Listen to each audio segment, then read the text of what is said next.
Hi, BookTube. Welcome to another Middlemarch meditation, but I'm really sorry. I don't think we're through the tedious writing yet.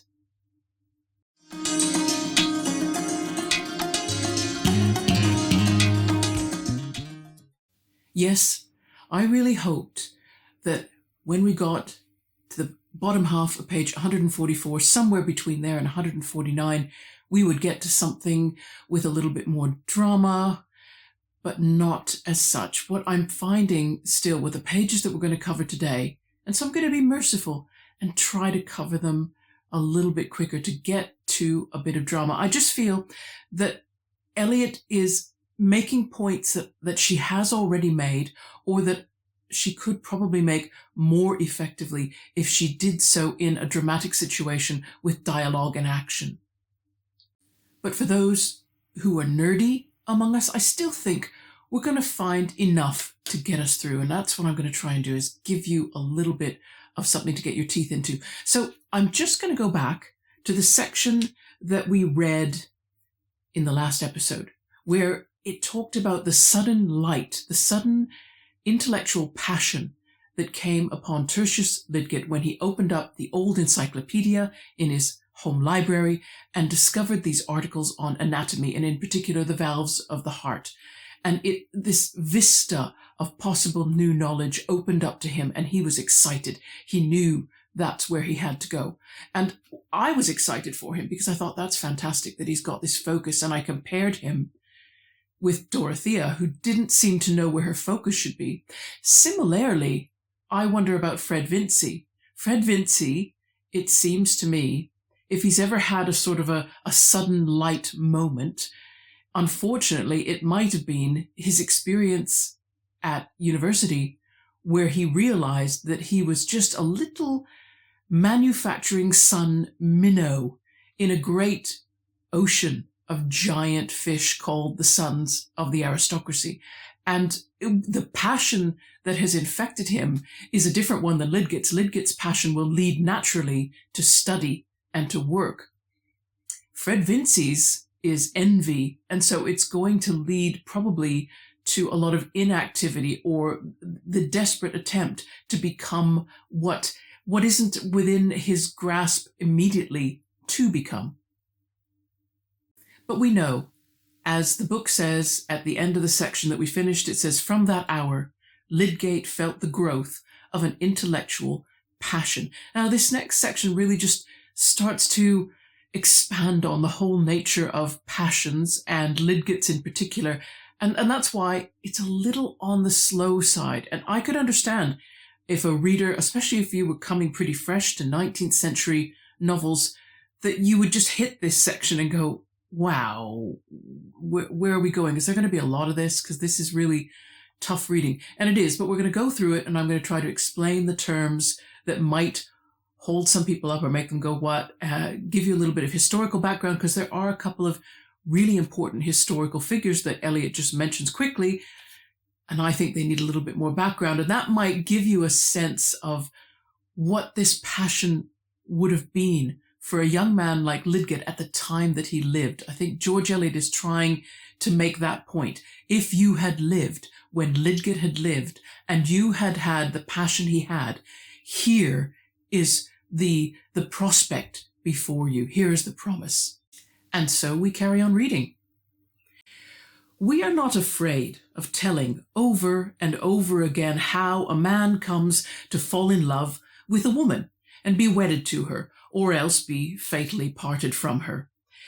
Is it due to excess of poetry or of stupidity that we are never weary of describing what King James called a woman's macdom and her fairness, never weary of listening to the twanging of the old troubadour strings, and are comparatively uninterested in that other kind of macdom and fairness, which must be wooed with industrious thought and patient renunciation of small desires?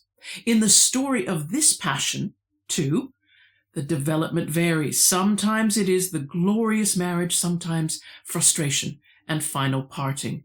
And not seldom the catastrophe is bound up with that other passion sung by the troubadours.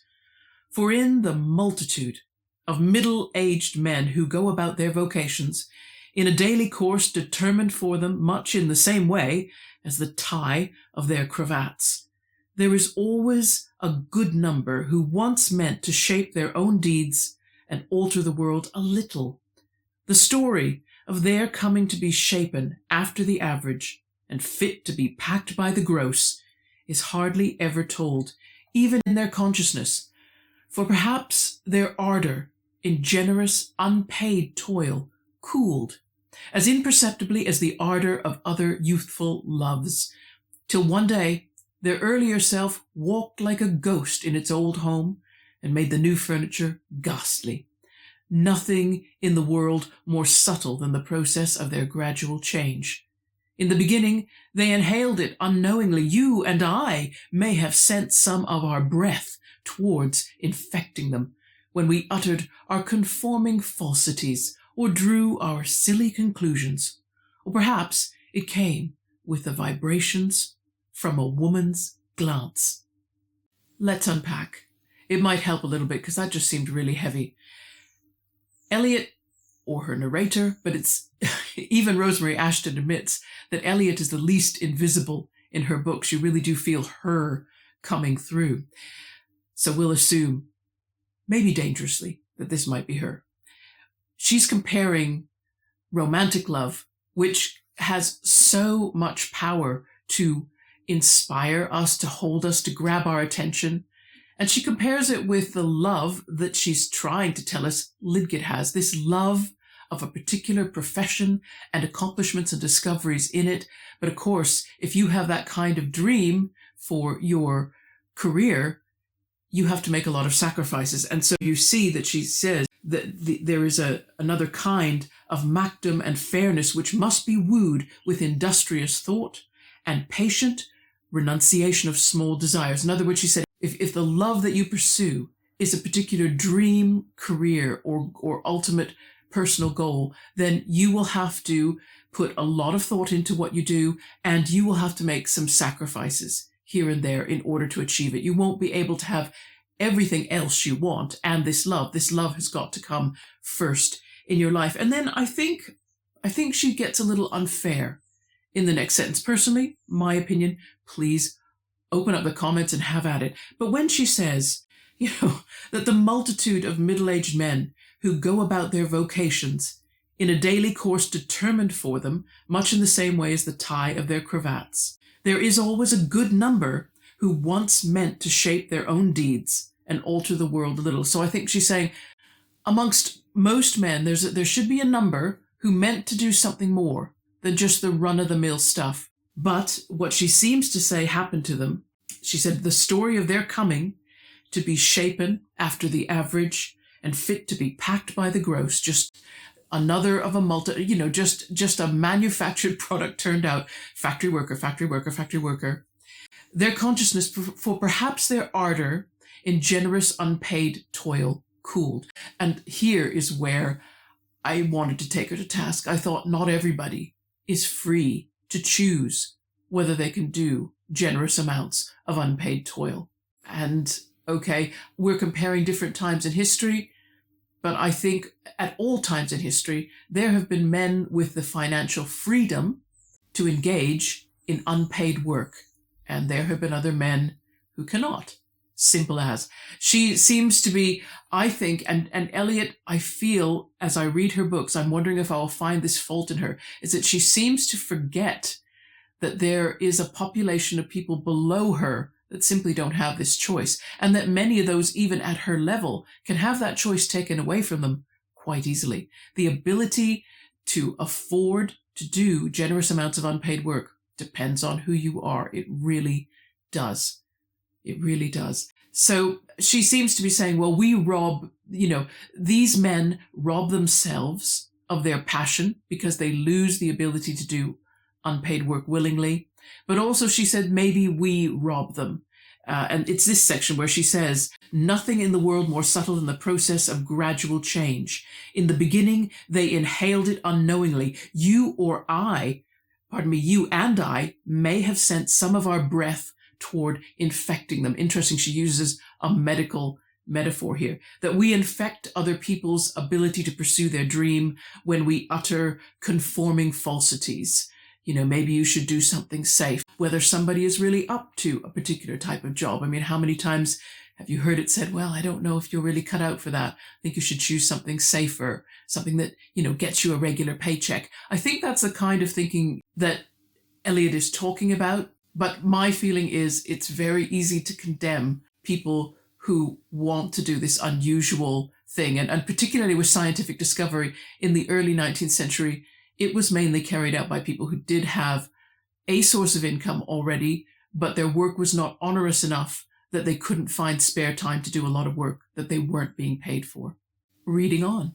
Lidgett did not mean to be one of those failures, and there was the better hope of him because his scientific interest soon took the form of a professional enthusiasm. He had a youthful belief in his breadwinning work, not to be stifled by that initiation in makeshift called his prentice days, and he carried to his studies in London, Edinburgh, and Paris the conviction that the medical profession, as it might be, was the finest in the world, presenting the most perfect interchange between science and art, offering the most direct alliance between intellectual conquest and the social good.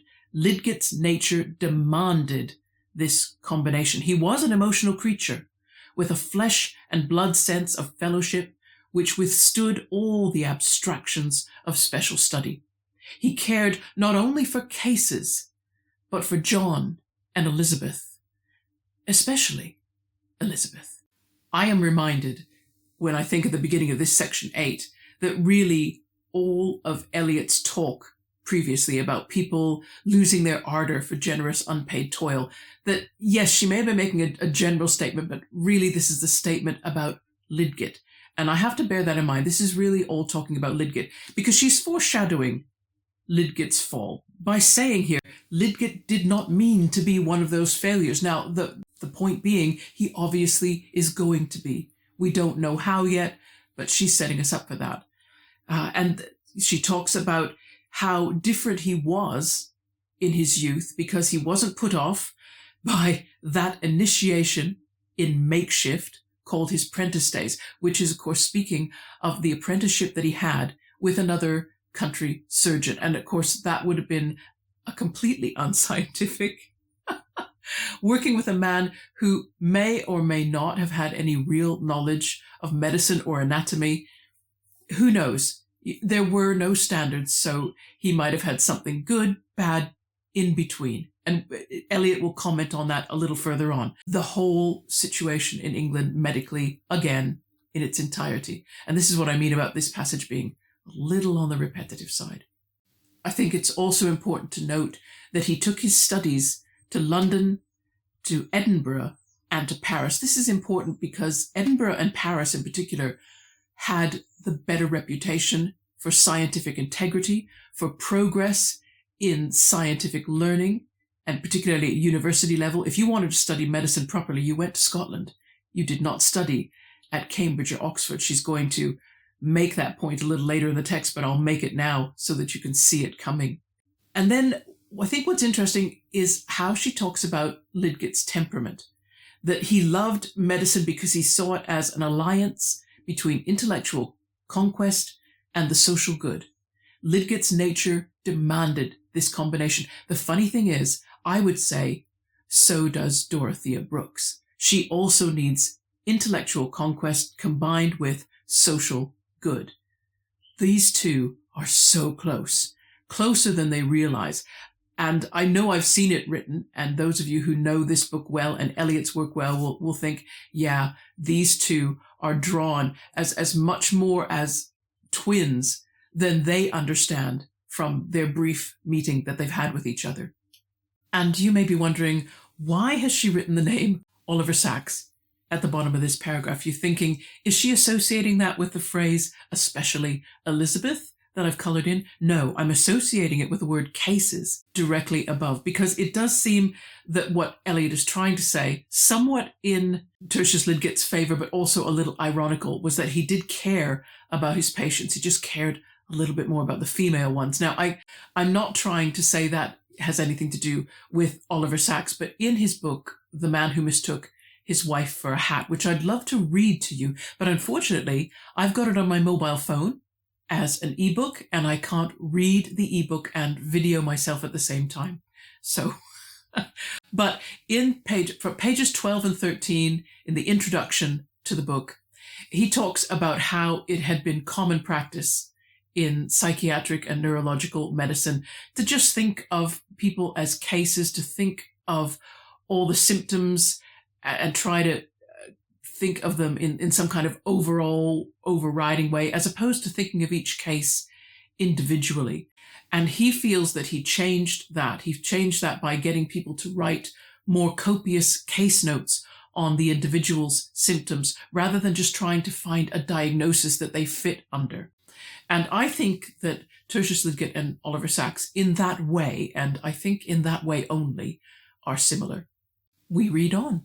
There was another attraction in this profession. It wanted reform, and gave a man an opportunity for some indignant resolve to reject its venal decorations and other humbug, and to be the possessor of genuine, though undemanded, qualifications. He went to study in Paris with the determination that when he came home again, he would settle in some provincial town as a general practitioner and resist the irrational severance between medical and surgical knowledge in the interest of his own scientific pursuits, as well as of the general advance.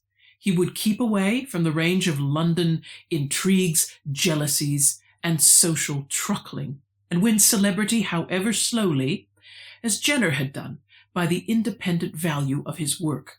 For it must be remembered that this was a dark period, and in spite of venerable colleges which used great efforts to secure purity of knowledge by making it scarce, and to exclude error by a rigid exclusiveness in relation to fees and appointments, it happened that very ignorant young gentlemen were promoted in town, and many more got a legal right to practice over large areas of the country.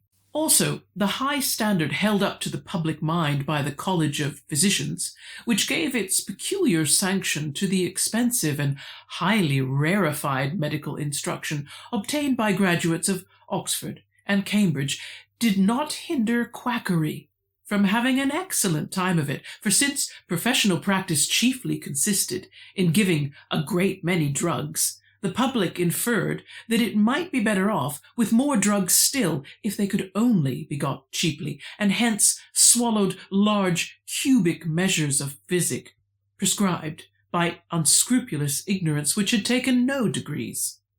Considering that statistics had not yet embraced a calculation as to the number of ignorant or canting doctors, which absolutely must exist in the teeth of all changes, it seemed to Lidgett that a change in the units was the most direct mode of changing the numbers. He meant to be a unit who would make a certain amount of difference toward that spreading change which would one day tell appreciably upon the averages, and in the meantime have the pleasure of making an advantageous difference to the viscera of his own patients.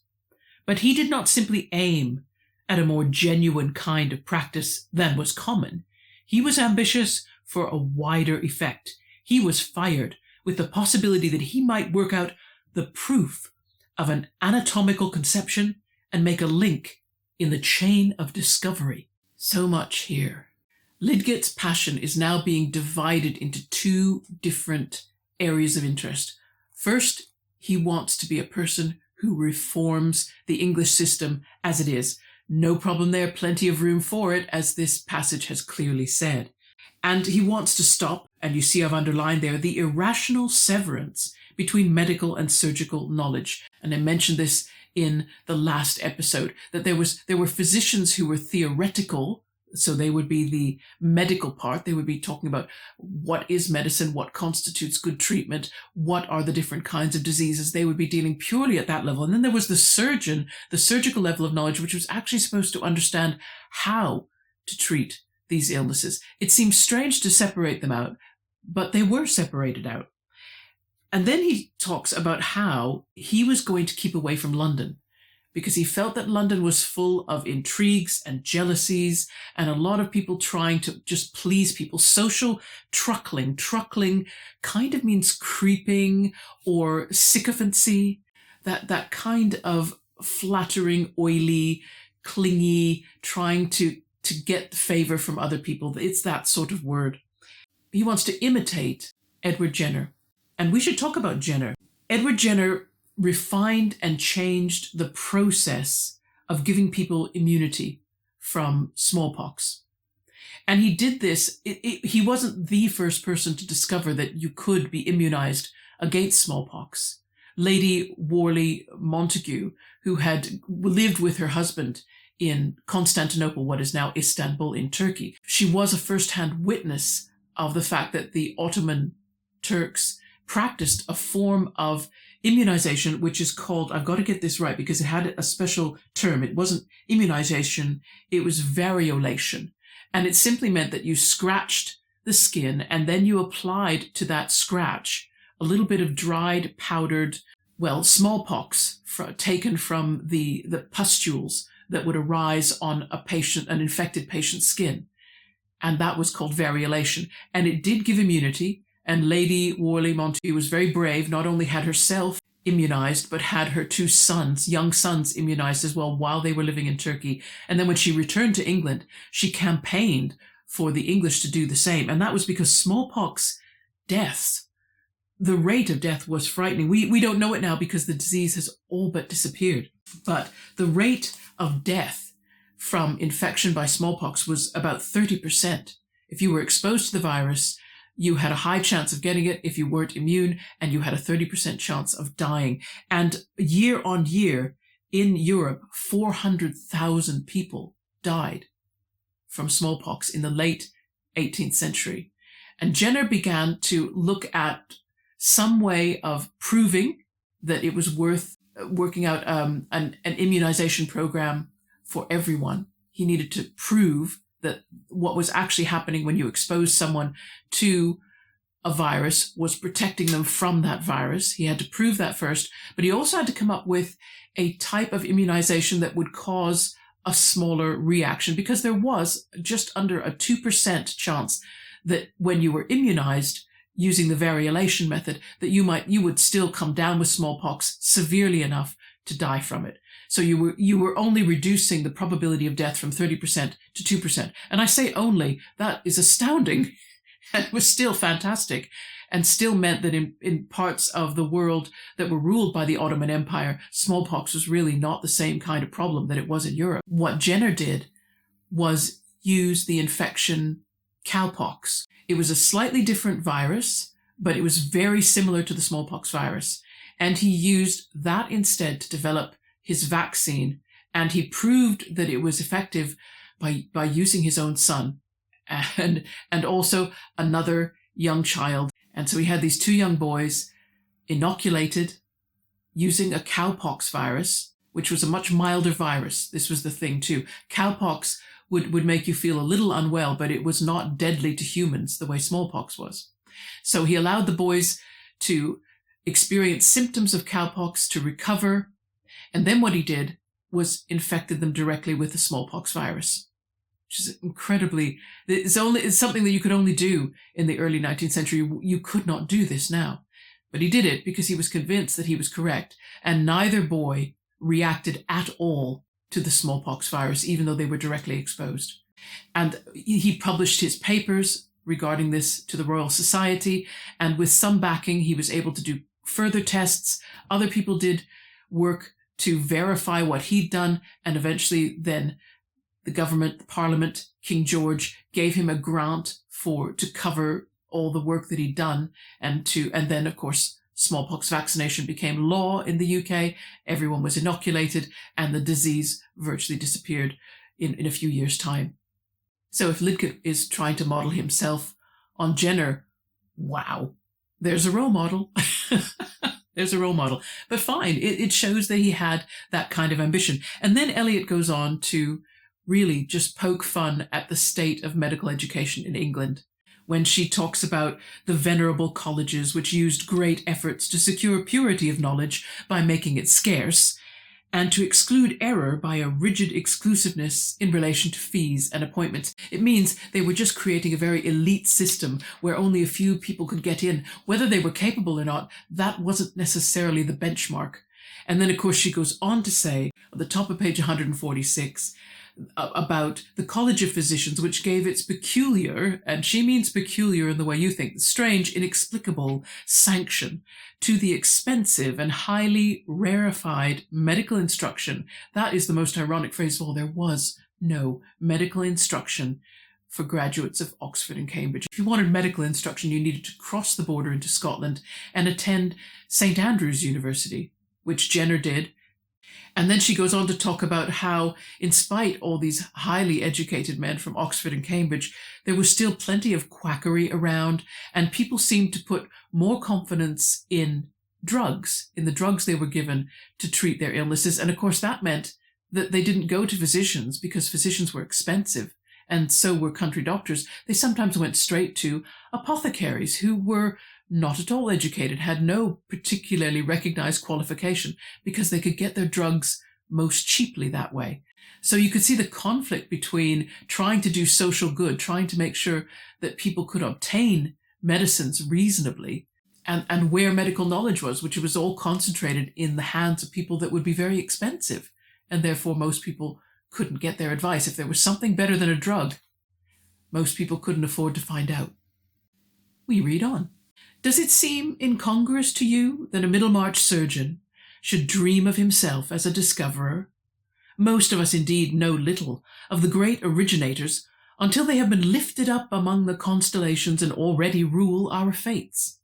But that Herschel, for example, who broke the barriers of the heavens, did he not once play a provincial church organ and give music lessons to stumbling pianists? Each of these shining ones had to walk on the earth among neighbors who perhaps thought much more of his gait and his garments than of anything which was to give him a title to everlasting fame. Each of them had his little local personal history sprinkled with small temptations and sordid cares, which made the retarding friction of his course toward final companionship with the immortals. Lidgett was not blind to the dangers of such friction, but he had plenty of confidence in his resolution to avoid it as far as possible. Being 27, he felt himself experienced, and he was not going to have his vanities provoked by contact with the showy, worldly successes of the capital, but to live among people who could hold no rivalry with that pursuit of a great idea, which was to be a twin object with the assiduous practice of his profession. There was fascination in the hope that the two purposes would illuminate each other: the careful observation and inference, which was his daily work, the use of the lens to further his judgment in special cases, would further his thought as an instrument of larger inquiry. Was this not the typical preeminence of his profession? He would be a good Middlemarch doctor, and by that very means keep himself in track of far-reaching investigation. On one point he may fairly claim approval at this particular stage of his career. He did not mean to imitate those philanthropic models who make a profit out of poisonous pickles to support themselves while they are exposing adulteration, or hold shares in a gambling hell that they may have leisure to represent the cause of public morality. He intended to begin in his own case some particular reforms which were quite certainly within his reach and much less of a problem than the demonstrating of an anatomical conception. One of these reforms was to act stoutly on the strength of a recent legal decision and simply prescribe without dispensing drugs or taking percentage from druggists. This was an innovation for one who had chosen to adopt the style of general practitioner in a country town, and would be felt as offensive criticism by his professional brethren. But Lidgett meant to innovate in his treatment also, and he was wise enough to see that the best security for his practicing honestly according to his belief was to get rid of systematic temptations to the contrary. I'm going to speak briefly about Herschel because he's not a medical man. He was an astronomer, and his claim to fame is that he broke open the solar system, so to speak, and I think broke the barriers of the heavens is what's said about him, and he did. Throughout antiquity, up to the time of Herschel, it was believed there were only 7 planets in the solar system. He was the one who first discovered Uranus, the 8th planet. He made it clear that our solar system was bigger than had been thought for centuries. That was astounding. But of course, he was an everyday man with everyday cares. That is what the narrator is trying to show us, that before he became the illustrious, the great, he was just a young man trying to make his living every day, who had ordinary neighbors who probably didn't understand the kind of talent that he would become. What's interesting, you might wonder, why has she circled and colored in 7 and 20? I don't know if you noticed, but if you read through chapter 15, 3 times Eliot needs to mention exactly what age Tertius Lidgett is. And that can't be accidental. It just can't be. And no one needs to know it 3 times within a chapter. A reader capable of understanding Middlemarch only needs to be told once. So this repetition of his "he was 7 and 20", I think was meant to say that what Lidgett thinks being 7 and 20 means. He thinks being 7 and 20, he's arrived at some kind of life milestone. But what we are about to understand is that he hasn't quite made it there yet. We are being set up for his failure. He's 7 and 20. Actually, that's not so young for a young man. You don't have a lot of life. Remember, Mr. Casaubon is in his early 40s and people think he's about to drop dead. So there isn't much time. He is an older man in one sense, given the lifespan at the time, but he's not in another sense. So this 7 and 20, I think, is being held as an irony. He's 7 and 20, and yet I wonder if he is in other ways. His calendar age may well be 7 and 20, but I wonder if that's his emotional age. That's, I think, what we're going to find out. Page 147, a little bit more unpacking. Of course, he's already talking about these 2 purposes. He can both reform medical practice by being a good doctor, but he can do his discovery, and these things can go together. That his observations that he makes as he's working with his patients, plus it says the use of the lens, a microscope, being able to observe human tissue closely. And we'll find out in the next page that this seems to be the particular anatomical conception that Lidgett wants to get to the bottom of. But he wants to be a good Middlemarch doctor. And the interesting thing is that he talks about what other doctors do to fund their independent research. To fund their independent research, they sometimes invest in businesses which are harming people's health. That is, places that produce poisonous pickles, right? Or gambling halls, which encourage addictive behavior. Things that aren't in the interest of public health are what some doctors are doing to make a little money on the side so they have the leisure to do their medical experimentation. He intends not to need that kind of source of income. And he's even cutting himself off from a source of income which seems to have been typical for doctors at the time. That is, that doctors wouldn't just prescribe medications in those days. They would dispense drugs themselves, which meant you would have to pay their price. You're kind of a captive audience if you've had the doctor visit you, or you've gone to visit the doctor and he's offering to sell you the drugs that you need to cure your symptoms. And also it says that he doesn't take a percentage from the druggist. That makes what is bought from the druggist cheaper. And in all this, I can understand Lidgett's intention, which is to get the right medications to people at a more affordable price and not to make his income that way. And he knows already that's going to get under the skin of his competitors. I'm a little concerned as I read this section that it might also undermine his ability to make enough money to do the work that he wants. But we shall see. I mean, Eliot said a little bit earlier about the greatness of doing unpaid work. You've got to have some money behind you. You've got to have some money behind you. So perhaps she's bringing this round full circle now and showing, okay, where is his income going to come from for all this great discovery if it isn't coming from some other source? If it's only coming from his medical work, what will he get paid, and will it be enough? Reading on. Perhaps that was a more cheerful time for observers and theorizers than the present. We are apt to think it the finest era of the world, when America was beginning to be discovered, when a bold sailor, even if he were wrecked, might alight on a new kingdom. And about 1829, the dark territories of pathology were a fine America for a spirited young adventurer. Lidgett was ambitious above all to contribute toward enlarging the scientific, rational basis of his profession. The more he became interested in special questions of disease, such as the nature of fever or fevers, the more keenly he felt the need for that fundamental knowledge of structure, which just at the beginning of the century had been illuminated by the brief and glorious career of Bichat, who died when he was only 31, but, like another Alexander, left a realm large enough for many heirs.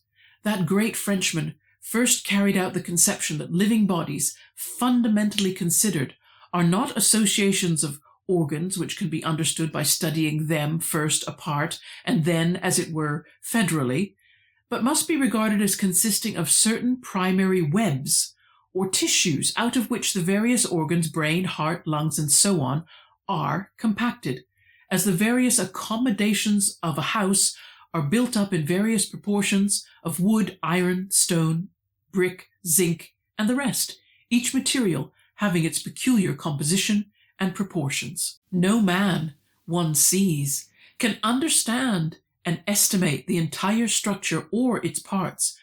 What are its frailties and what are its repairs, without knowing the nature of the materials? And the conception wrought out by Bichat, with his detailed study of the different tissues, acted necessarily on medical questions as the turning of a gas light would act on a dim, oil-lit street, showing new connections and hitherto hidden facts of structure, which must be taken into account in considering the symptoms of maladies and the action of medicaments, but results which depend on human conscience and intelligence work slowly. And now, at the end of 1829, most medical practice was still strutting or shambling along the old paths, and there was still scientific work to be done, which might have seemed to be a direct sequence of Bichat's. This great seer did not go beyond the consideration of the tissues as ultimate facts in the living organism, marking the limit of anatomical analysis, but it was open to another mind to say, have not these structures some common basis from which they have all started, as your sarcenet, gauze, net, satin, and velvet from the raw cocoon? Here would be another light, as of oxyhydrogen, showing the very grain of things and revising all former explanations. Of this sequence to Bichat's work, already vibrating along many currents of the European mind, Lidgett was enamored. He longed to demonstrate the more intimate relations of living structure and help to define men's thoughts more accurately after the true order. The work had not yet been done, but only prepared for those who knew how to use the preparation. What was the primitive tissue? In that way, Lidgett put the question, not quite in the way required by the awaiting answer, but such missing of the right words befalls many seekers, and he counted on quiet intervals to be watchfully seized for taking up the threads of investigation, on many hints to be won from diligent application not only of the scalpel but of the microscope, which research had begun to use again with new enthusiasm of reliance. Such was Lidgett's plan of his future, to do good small work for Middlemarch and great work for the world. Before we unpack that very long section, which is the last section, by the way, that's where we're going to finish, I want to remark on just how unique Lidgett is as a medical character in English fiction. And I'm reading from an article now by Patrick J. McCarthy, which he wrote for the journal Studies in English Literature back in 1970, because he commented on how, let me read you here, this is talking about how Middlemarch was put together. And he says, certainly in the years before 1871, 19th century British fiction has its full complement of doctors, but they almost always play minor roles, and they often suffer from marked family resemblances to their literary forebears, the long line of quacks and grotesques extending from the mountebanks of Elizabethan drama to Lawrence Sterne's Dr. Slop. Okay, it is to this tradition that the medical men of Charles Dickens belong, so that when we think of doctors in his novels, it's not Alan Woodcourt, the pleasant young man who marries Esther Summerson, who comes to mind, but Dr. Jobling of Martin Chuzzlewit, Dr. Parker Peps of Dombey and Son, Dr. Slammer and the rowdy medical students of Pickwick Papers, or the bearers of joke names, Mr. Knockamorph, Dr. Kutang-Kukagagan, Mr. Nightbell, Mr. Slasher, and Mr. Sew-em-up. Trollope's wonderfully comic Dr. Filgrave belongs with this last group, but what we also meet now and again in his pages is a second familiar kind of 19th century fictional doctor, the great man, usually titled, always remote, who is called on only in extreme cases. And this is where Lidgett becomes very unique, in that he is not a quack. I think the narrator has given us enough knowledge to think, no, he's got his qualifications from the best places he possibly could, and he does want to practice medicine well, and he wants to do it for the benefit of the people he's practicing it for. So he doesn't fall into the classification of either a quack or a man who holds himself quite exclusive in that Oxford, Cambridge educated way where he just thinks he's really fantastic and charges a lot of money for what he doesn't really know. He's not that either. So this is a unique portrayal of a doctor beginning to change the way medicine is, whereas the other doctors, it seems to me, are portraits of how it was and what actually needs changing. And perhaps that's why Eliot's writing here is so heavy and so full of let me just give you all this information about this young man right here and now, rather than try and dramatize it. To me, it makes the author a little bit too visible. It's quite clear that this is Eliot speaking and giving us her knowledge. I would prefer it differently, but there you go. I know that Ashton said that of Middlemarch, she once said that Eliot actually tried to be admirably invisible. And I think for the most part, the author does. I don't sense Marian Evans in the book, but I do in this beginning part of chapter 15, very much so. But I can forgive it a little bit because it is full of such incredible information. And if you can stand the sort of almost non-fiction-y essay-like prose that you're getting, then you are getting a lot of good information about medical practice at the time. I like how Eliot compares what was still to be discovered in medicine with those early days of the exploration of North America when it was all uncharted territory. Medicine will be discovered here, and Lidgett wants to be one of those pioneers. Of course, what he doesn't know is whether he'll be one of the survivors or not, but that, never mind. We're trying to be optimistic now, even though we've been given so much foreshadowing of a failure to come. I want to talk about Bichat. This is Marie-Françoise Xavier Bichat, who lived from 1771 to 1802, so absolutely did not live long, died at the age of 31, but began the study of histology, that is, microscopic anatomy, the studies of the structure of tissues, not yet of cells. That had to wait for a later American, in fact 20th century investigation to discover the structure of a biological cell, a mammalian cell as opposed to a plant cell. But he made a start in saying we can't just talk about organs. We need to talk about the very tissues that make up these things that we call organs if we're really going to understand the human body and how it works and what to do when it doesn't appear to be working. And I might just say too that it points out that although Bichat died young, and it says like another Alexander, it means Alexander the Great. Alexander the Great died when he was very young, and 4 generals took over after him to rule the territories that he had conquered. And I love how there's so many words for light here. That a little bit more investigation would be like turning on a better light in a very dim area, like turning on a gas light, how that would act on a dim oil-lit street, that an oil lamp doesn't give you as much light as a gas lamp. And then she goes on to a greater superlative when she talks about another light of oxyhydrogen, that if we could get below, so she compares let's get this right. Oil light was, we know that the human body has organs and that they work together.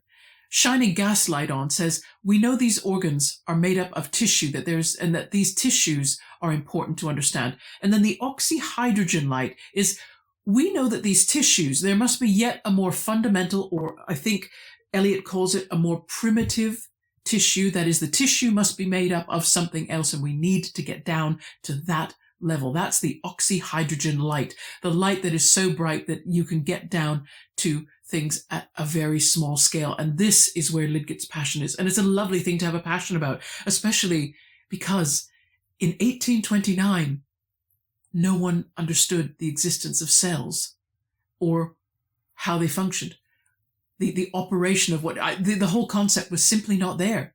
We were just beginning to discover that there were tissues, that there were certain types of tissue in the human body which made the organs. And so you could see we're just so far off. There's so much yet to discover. Yeah, it's like landing on the shores of North America in the 17th century. What's out there? What might be out there? So I think it's a perfect analogy to compare medical discovery with the discovery of the North American continent and learning what it was from coast to coast. Fantastic. I really like that. And so by the time we get to the end of this section, I've kind of revived my excitement, but it was a long stretch of reading, and I can understand if some people would find it tough. I think it's better to go through it like this in a meditation, where you get to look at different angles and so on. Oh, and so that is it for today, everybody. Wednesday marks the second birthday of this channel. Amazingly, I'm finding it kind of hard to get my head around, but there it is, 2 years. And so I've invented a new tag. Part of me thought I could do that booktube booktuber biography. You know the tag I mean, because it's really been doing the rounds. I didn't feel that was really how I want. I just had another idea. What I really want to do is kind of introduce myself again with the kinds of questions that the booktube newbie tag covered, but not the booktube newbie tag. So what I've invented is a new tag called the booktube to-be tag. And I'm going to do that instead because it's going to be questions that are aimed more at someone who's been in booktube now for a little while, but not super long. You know, I'm not a great veteran. I'm not an elder, but nevertheless, I've been here and what do I think of my channel and other things as it stands now? So a whole new set of questions, which other people might want to use if they're coming up to similar anniversaries or any other anniversary, because I'll talk about that. Anyway, that's for another video. In the meantime, have great reading, everybody. After the booktube to-be video, we'll do another meditation. Yeah, because we're going to do as many of these as we can before the month ends. Hope you guys are doing well out there. Until I see you again, take care. Bye-bye.